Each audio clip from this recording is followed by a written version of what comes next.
D'abord, avant de parler de conclusion, je vais vous dire pourquoi je suis venu ici. Il y a de cela 8 mois, j'ai convaincu tous les agro-industriels. Je les avais fait part de mon souhait de reconstituer le capital semencier.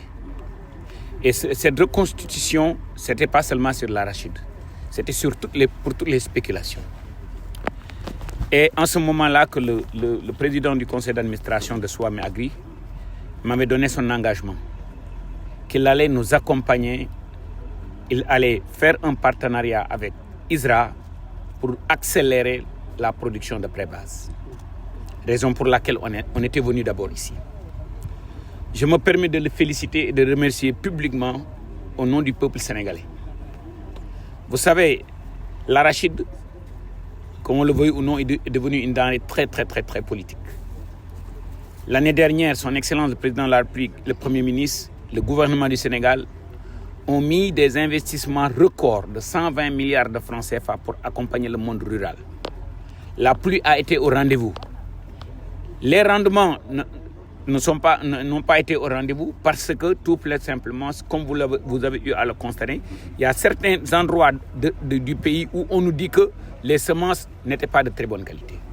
Raison pour laquelle on s'est dit qu'il faudrait accélérer notre autosuffisance en semences certifiées. Encore une fois de plus, Président, nous vous remercions.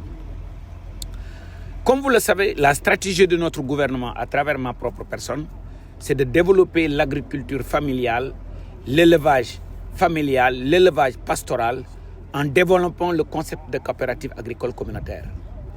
Le concept de coopérative agricole communautaire, ça va moderniser l'agriculture familiale, leur permettre de cultiver 12 mois sur 12, et en utilisant maintenant les agro-industriels comme locomotive, en mettant un système outgrower, ça va nous permettre non seulement de moderniser l'agriculture familiale, mais aussi d'augmenter la productivité. Aujourd'hui, on a vu sur ces paramètres agro-industriels, on a vu de la semence, je ne dirais même pas de la semence, de la souche de la semence jusqu'à la récolte industrielle, on a vu tout le processus. Ce qui me fait confiance que c'est bel et bien on peut répliquer ce success story-là avec l'agriculture familiale. Regardez ces gens qui conduisent les engins. Ils n'ont même pas le bac. Ils viennent des villages environnants.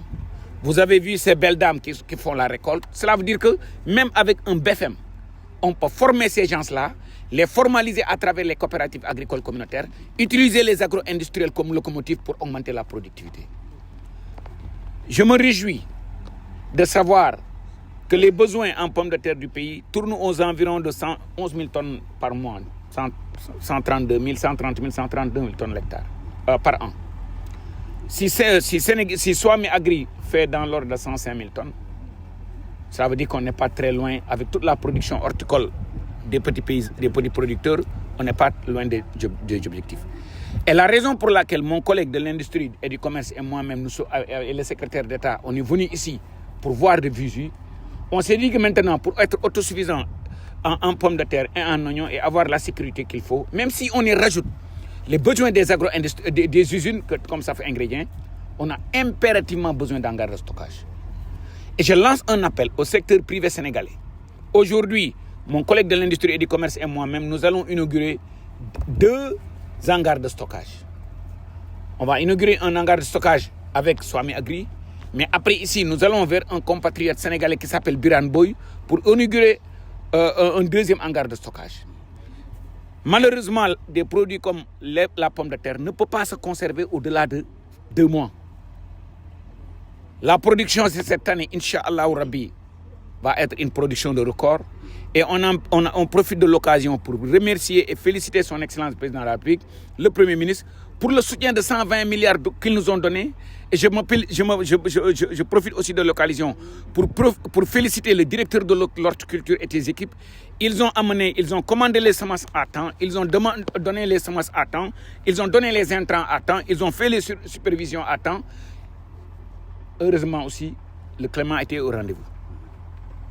Mais quand je vois, ensemble avec mon collègue ministère de l'Industrie et du Commerce, quand nous voyons les semences in vitro dans des laboratoires qui ont été élaborés, je ne suis pas sûr qu'on doit continuer à importer des semences de pommes de terre. Pour l'oignon et pour la pomme de terre, je peux dire positivement oui. Maintenant, même pour la banane aujourd'hui, le Sénégal est autosuffisant à autour de 75%. Il nous reste encore 25% à faire. L'année dernière, on a importé peut-être au-delà de 25 milliards de francs CFA.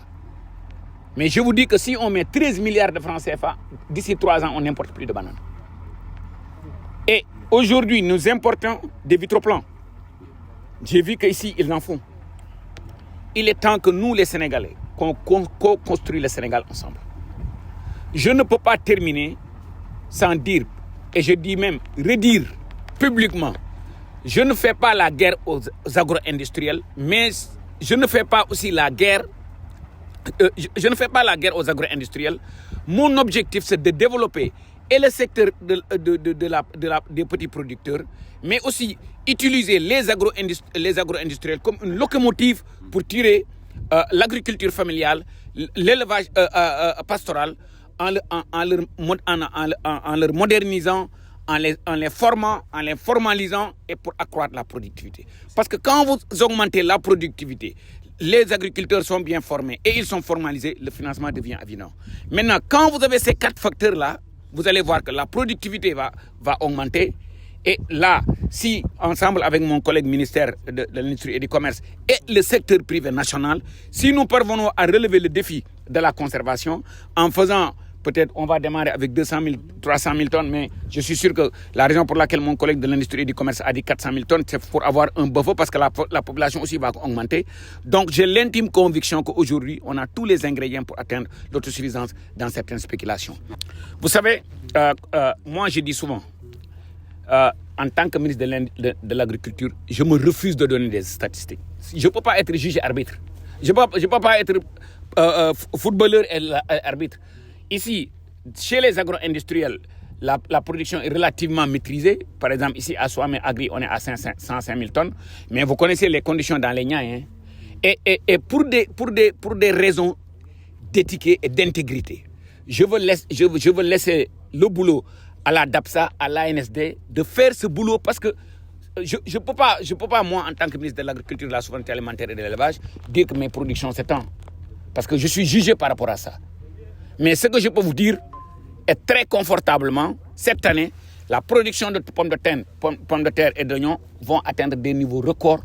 Et je peux même publiquement dire que des nouveaux records comparés à ces 5 dernières années. Maintenant, je laisse à la DAPSA et à l'ANSD de faire leur boulot. Mais je taquinais un de mes collègues en lui disant que cette production record peut être aussi un bâton contre le ministre de l'Agriculture. Parce que dans 1 mois, 2 mois, vous allez voir, la production va commencer à avoir des problèmes. Les prix vont chuter parce qu'il y a la loi, il y a les lois du marché. Et vous avez vu aujourd'hui, ce début de carême, vous avez vu dans les marchés, les prix sont relativement abordables. Bien que ça soit l'objectif de notre gouvernement de faire de telle sorte que le panier de la ménagère soit à des prix abordables, mais nous voulons aussi que nos producteurs vivent de leur métier. Et raison pour laquelle, après cette campagne, l'une des leçons apprises, je vais très rapidement, ensemble avec mon collègue ministre de l'Industrie et du Commerce, convoquer peut-être une réunion où on va faire l'évaluation de la campagne horticole. Et dans ce bilan-là, moi je crois qu'il est extrêmement important de se dire, de janvier en décembre, quels sont nos besoins. Janvier, c'est quoi nos besoins? Février, c'est quoi nos besoins? Jusqu'en décembre, c'est quoi nos besoins? Et comment réguler la production en fonction de ça? Parce que si on a besoin de 132 000 tonnes et qu'on produit 250 000 tonnes et qu'on n'a pas des hangars de stockage, impérativement, il y aura des problèmes. En tout cas, d'abord, un grand merci à Swame Agri. D'abord, pour le fait qu'il est en train de nous aider sur 130 hectares pour faire des prébases. Encore un appel au secteur privé. C'est bel et bien possible. Swame Agri l'a fait, venez le faire. Maintenant, à l'agriculture familiale, le gouvernement, à travers les coopératives agricoles communautaires, nous allons mettre 80% de nos 90% de nos financements sur l'agriculture familiale. Nous allons mettre 90% de nos moyens sur l'agriculture familiale. Hier, j'ai rencontré le ministre des Affaires étrangères du Brésil. Ils ont 2 ministères. Le ministère de l'agro-industrie et le ministère de l'agriculture familiale. Et je comprends pourquoi. Les problématiques ne sont pas les mêmes. Mais je me suis inspiré du modèle zimbabwéen.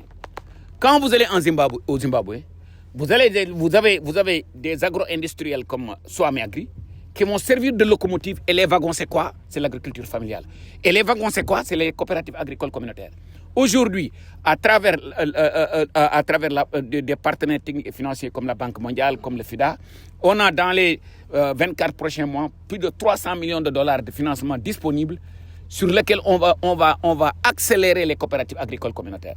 Non seulement pour avoir l'autosuffisance sur les grandes céréales, l'autosuffisance sur les produits horticoles, l'autosuffisance en lait et l'autosuffisance en viande.